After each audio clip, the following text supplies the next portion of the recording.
10ஆம் வகுப்பு பொதுத் தேர்வில் 499 மதிப்பெண்கள் பெற்று 19 பேர் முதலிடத்தை பிடித்துள்ளனர். 2ஆம் இடத்தை 125 பேரும் 3ஆம் இடத்தை 321 பேரும் பெற்றுள்ளனர். வழக்கம் போல் மாணவிகளே அபார சாதனை படைத்துள்ளனர்.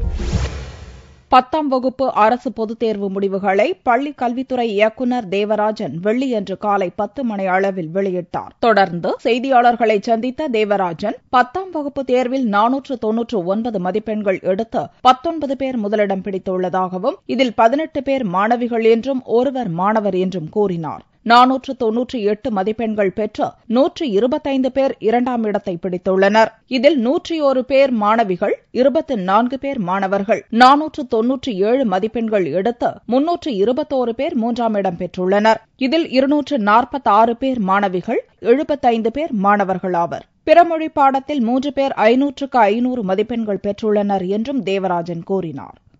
மறுகூட்டலுக்கு வரும் 26ஆம் தேதி முதல் 31ஆம் தேதி வரை ஆன்லைன் மூலம் விண்ணப்பிக்கலாம் என்று தேர்வுத்துறை இயக்குநரகம் அறிவித்துள்ளது.